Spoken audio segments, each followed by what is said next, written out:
Hey, I had some requests for explanation about how to apply the diminished scale. One of the other videos had the fingering for the diminished scale, and here's some ideas on what to do with that fingering. Just to refresh your memory, the basic fingering, if we were going to play, for reasons that will become obvious in a second, an A-flat diminished scale, which may seem like a strange place to start, but really there's no easy key for the diminished scales. It's not like the C major scale that has no sharps and flats. The diminished scales are always going to have a mixture of sharps and flats. There's 8 notes in this scale, so there's no avoiding them. So I'm going to play an A-flat diminished scale, and to remind you of the fingering, it's a pattern, it's a 2-string at a time pattern that goes 1, 3, 4, 1, 2, 4, and then we're going to have to shift between this set of strings to go 1, 3, 4, 1, 2, 4. Now it seems like I should shift again, but the tuning of the guitar has already done that for me, so here I'm going to go straight across 1, 3, 4, 1, 2, 4. So it's just that repeating pattern, 1, 3, 4, 1, 2, 4, 1, 3, 4, 1, 2, 4, 1, 3, 4, 1, 2, 4. And the root, I'm calling this the root, but a strange thing about the diminished scale, the roots repeat basically every other note. Like this is a root, this is not, this is a root, this is not, this is a root, this is a root, this is not, this is a root, this is not, this is, so it just alternates every other note as a root. You could also just see it as all the minor thirds up. These are all roots of this A-flat diminished scale. So in a sense, the A-flat diminished scale is the same as the B diminished scale. It has the same notes.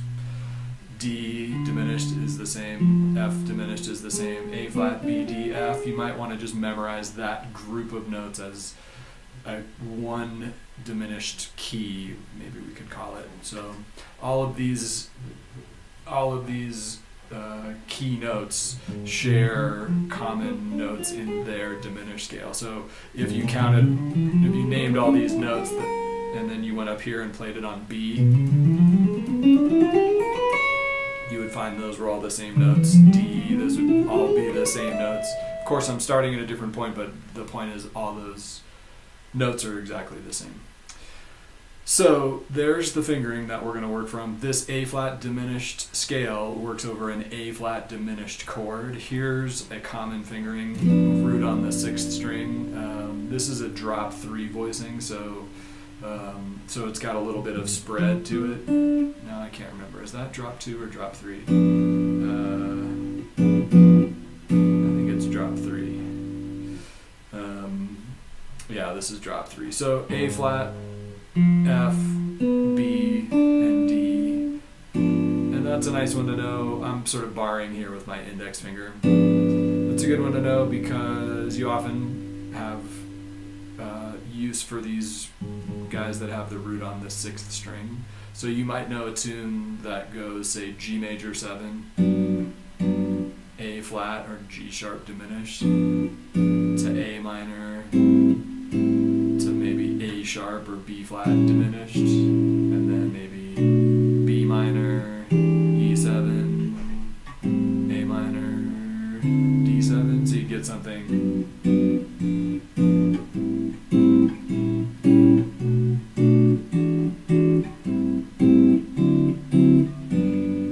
First time I played it in E7 sharp 9, which that's the sound I like better. I don't really like the natural 9 on that. That's what I played the second time, but they're both usable. It sort of changes what your scale choices are, but that's a common way to use the diminished to create this chromatic bass line, right? If a bass player were walking, he might go.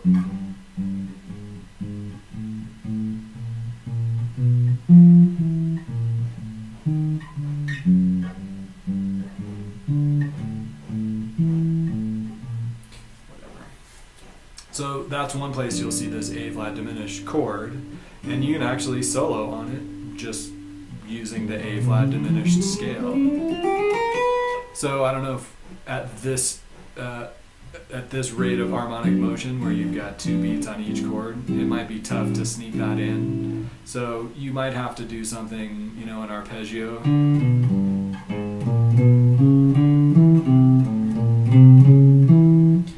Don't have a lot of time to get up the whole scale. In other words, you're not going to go G major, A sharp, or diminished, Dorian,